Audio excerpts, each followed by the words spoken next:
Hi viewers, welcome to our channel. ప్రస్తుతం మనతో పాటు దాము బాలాజీ గారు సీనియర్ జర్నలిస్ట్ ఉన్నారు. వారితో ఒకసారి మాట్లాడదాం.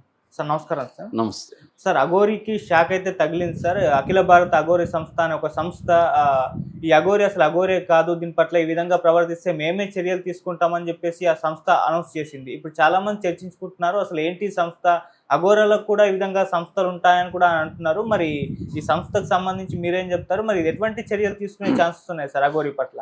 అఘోరికి ఒక అదేంటంటారు, అఘోరి టైం బాగాలేదు ఇప్పుడు. అఘోరికి అన్ని వైపుల నుంచి వ్యతిరేకత పెరిగింది. ఇటు మీడియాలో వ్యతిరేకత వచ్చింది, ఇటు అఘోరి పెళ్లి చేసుకున్న మొదటి భార్య రాధిక ఆమె కేసు పెట్టింది. మహిళా కమిషన్ దగ్గర కూడా వెళ్ళి ఆమె రిపోర్ట్ చేసింది. అట్లాగే ట్రాన్స్జెండర్స్ కూడా అఘోరి మీద కేసు పెట్టారు. అట్లాగే అఘోరి నగ్న పూజలు లేదా యోని పూజలు చేస్తానని చెప్పి మా దగ్గర డబ్బులు తీసుకున్నారని కొంతమంది, ఒక ప్రొడ్యూసర్ అంటున్నారు, ఒక జడ్జి అంటున్నారు. అలాగా వాళ్ళు కూడా పోయి పోలీస్ స్టేషన్లో కేసు పెట్టారు. ఇప్పటి వరకు అయితే అఘోరిలో నిన్న మొన్న 2-3 రోజుల ముందు 2 కేసులు అయితే ఎఫ్ఐఆర్ కూడా అయిపోయినాయి. వాళ్ళు ఇప్పుడు ఎఫ్ఐఆర్లు అయినాయి. పైగా మహిళా కమిషన్ ఆమె నేరెళ్ళ శారద గారు కూడా బాగా యాక్టివ్గా ఉంటారు. సో ఆమె కూడా పోలీసుల్ని దీని మీద విచారణ జరిపి అఘోరిని తీసుకొచ్చి విచారించండి అని చెప్తున్నారు. కాబట్టి వీళ్ళు అఘోరిని పట్టుకురావడానికి ఇప్పుడు అఘోరి వాళ్ళు కేదార్ వెళ్తున్నట్టు వాళ్ళు ప్రకటించారు. కాబట్టి కేదార్నాథ్కి వెళ్ళి అఘోరిని తీసుకురావాలనేది వాళ్ళ ప్లాన్గా చెప్తున్నారు. సో ఈ నేపథ్యంలో అఘోరి అండ్ ఆ అమ్మాయి శ్రీవర్షన్ ఇద్దరు కూడా జాయింట్గా ఒక వీడియో చేశారు. మా జోలికి వస్తే, మమ్మల్ని అరెస్ట్ చేయడానికి వచ్చినా లేకపోతే మీడియాలో మా మీద నెగిటివ్గా వచ్చినా మేము ఇద్దరం చనిపోతాము, మాకు వేరే మార్గం లేదు, మేము పెట్రోల్ పోసుకుని కారుతో సహా దగ్ధం అయిపోతాం, ఆ వీడియో కూడా మీకు అందుతుంది, ఆ ఏర్పాటు చేసుకొని మేము చచ్చిపోతామని కూడా బెదిరిస్తున్నారు.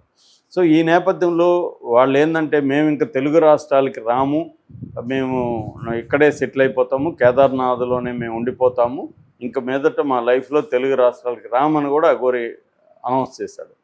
అయితే సరే పోనీ, వాళ్ళు నార్త్ ఇండియాలో బాగానే ఉండొచ్చులే, ఇక్కడంటే కాంట్రవర్సీస్ వచ్చాయి అనుకోవచ్చు.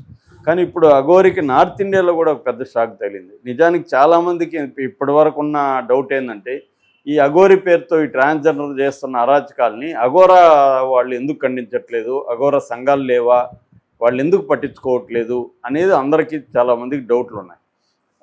ఇప్పుడు అఘోరి సంఘం, ఆ సంఘం పేరు అఖిల భారతీయ అఘోరా అఖాడాస్ అంటారు వాటిని.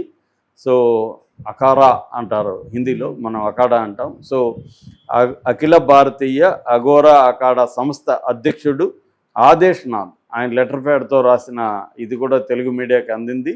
సో అది నేను కూడా చూశాను, హిందీలో ఉంది.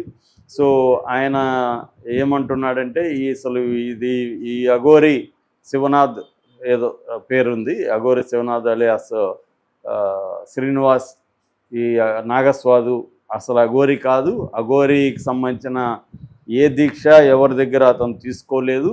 సో ఆ నాగసాధు మాకు సంబంధం లేదు అఘోరాలకి, అఘోరా అనేది ఇట్లాంటివి చేస్తే మేము చర్యలు తీసుకుంటాము అనేది వాళ్ళు చెప్పారు. యాక్చువల్గా ఏంటంటే, అఘోరాకి సంఘాలు ఉంటాయంటే ఖచ్చితంగా ఉంటుంది. యాక్చువల్గా ఇప్పుడు ప్రకటించిన ఈ అఖాడా పెద్ద సంఘం కాదు. నిజానికి అఘోరాల పెద్ద సంఘం వచ్చి ఏబిఏపి అనే ఒక సంఘం ఉంది. ఏబిఏపి అంటే అఖిల భారతీయ అఖాడా పరిషత్ అంటారు. ఈ అఖిల భారతీయ అఖాడా పరిషత్తులో దాదాపు 14 అఘోరా సంఘాలు ఉంటాయన్నమాట. ఈ అన్ని సంఘాలు కలిపి అది సమాఖ్య అని చెప్పచ్చు. ఫెడరేషన్ ఆఫ్ 14 అఘోరా అసోసియేషన్స్ కలిపి అఖిల భారతీయ అఖాడా పరిషత్ అంటారు. ఈ అఖిల భారతీయ అఖాడా పరిషత్తులో జునా, నిరంజని, నిర్మోహి ఇలాంటి సంస్థలు ఉంటాయన్నమాట. ఇవన్నీ కూడా అఘోరాల లైఫ్ని కంట్రోల్ చేస్తుంటాయి, వాళ్ళకి సంబంధించిన సమస్యల్ని మ్యానిపులేట్ చేస్తుంటాయి. తర్వాత వీళ్ళు ఇట్లా ఏదన్నా పెద్ద ఫంక్షన్లకి వెళ్ళాలంటే కూడా వీళ్ళు ఆర్గనైజ్ చేస్తారనమాట. ఇప్పుడు కుంభమేళాలు, మహాకుంభమేళాలు వచ్చినప్పుడు కూడా ఈ అఖిల భారతీయ అఖాడా పరిషత్తే దీన్ని ఆర్గనైజ్ చేస్తుంది. స్పందిస్తే మాత్రం ఈ అఘోరికి ఇబ్బందులే. అంటే ఇబ్బందులు అంటే వాళ్ళకి ఏదో దండం పెట్టి సారీ చెప్పి నేను ఇంక మీద చేయనని, నేనేదో నా భార్య పెళ్లి చేసుకున్నా కదా, మేము ఇద్దరు ఏదో కాపురం చేసుకుంటాం, మా లైఫ్ని మేము గడిపేస్తామని వెళ్ళొచ్చు. అంతేగాని సోలం పెట్టుకొని ఇంత ముందులాగా సనాతన ధర్మం గుళ్ళు మీద వచ్చేసి అక్కడ జనం మీద దాడులు చేయడం ఇవన్నీ మాత్రం ఇంకా అఘోరికి సాధ్యం కాదు. అది అయిపోయింది ఆ ఫేజ్.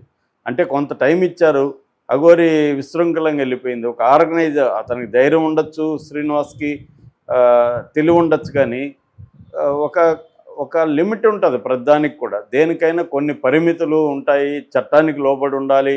నేను దేన్ని క్యారీ చేయను అనుకుంటే అది అంత ఈజీగా ఏమి ఉండదు. సమాజంలో కూడా కొన్ని విషయాల్లో వరకే సమాజం కూడా ఆమోదిస్తుంది, కానీ ఎక్కువ చేసే కొద్దీ హిందూ సమాజం ముఖ్యంగా వ్యతిరేకిస్తుంది. ఇది దీనివల్ల మనకి నష్టం వస్తుంది, అనవసరంగా బ్యాడ్ నేమ్ వస్తుంది అన్న ఫీలింగ్లకి వెళ్ళిపోయారు. ఇప్పుడు సనాతన ధర్మం ఉన్నప్పుడు సనాతన ధర్మం దీంట్లోనే ఉండాలి. మళ్ళీ ఎందుకు ఇప్పుడు అఘోరికి పెళ్ళిళ్ళు ఎందుకు? పెళ్ళైనా సైలెంట్గా ఎక్కడైనా చేసుకున్నారా? లేదు, ఒక ఇంట్లో ఉండి వాళ్ళ ఇంట్లో వాళ్ళని వ్యతిరేకించి వాళ్ళకి తెలియకుండా తీసుకెళ్ళిపోవడం, ఈ అమ్మాయిని మ్యానిపులేట్ చేయడం, ఇవన్నీ ఖచ్చితంగా అఘోరి పట్ల నెగిటివ్ ఇది వచ్చేస్తుంది. తన ఒక లగ్జరీ లైఫ్ స్టైల్ కావాలి, పూజలు కావాలి, పెళ్లి చేసుకోవడానికి అమ్మాయిలు కావాలి, ఇవన్నీ కావాలంటే దొరకదంటే అవన్నీ కావాలంటే లీగల్గా ఒక పద్ధతిలో వెళ్ళాలి, కానీ నా ఇష్టం వచ్చినట్టు నేను ఉంటానంటే కుదరదు ఇక్కడ. సో అందువల్ల కొన్ని కావాలంటే కొన్ని కోల్పోక తప్పదు. అన్నీ కావాలనుకున్నప్పుడు అసలు అన్నీ కూడా పోతాయి. అదే జరిగింది ఇప్పుడు అఘోర విషయంలో. అన్నీ కావాలని అత్యాశకి వెళ్ళిపోయేసరికి అన్నీ కూడా పోయే పరిస్థితి ఇప్పుడు క్రియేట్ అయిపోయింది. ఇప్పుడు అఘోరగా ఉండలేదు, ట్రాన్స్జెండర్గా ఉండలేదు. ట్రాన్స్జెండరు ఇక్కడ వ్యతిరేకిస్తున్నారు, అఘోర సంఘాలు వ్యతిరేకిస్తున్నాయి, మీడియా వ్యతిరేకిస్తుంది. మొదటి భార్య కేసు పెట్టింది, ఇంకెవరో డబ్బులు ఇచ్చినారు కేసు పెట్టారు.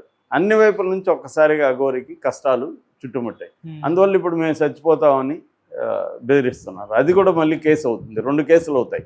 ఒకటి నేను చచ్చిపోతున్నాం, ఒకటి మేము చచ్చిపోతున్నాం. మేమంటే ఆ అమ్మాయిని కూడా ఇన్ఫ్లుయెన్స్ చేస్తున్నాడు. సో అది కూడా కేసు పెట్టే అవకాశం ఉంది. కాబట్టి అఘోరి మరి అతను తెలివైనోడే, అఘోరి శ్రీనివాస్.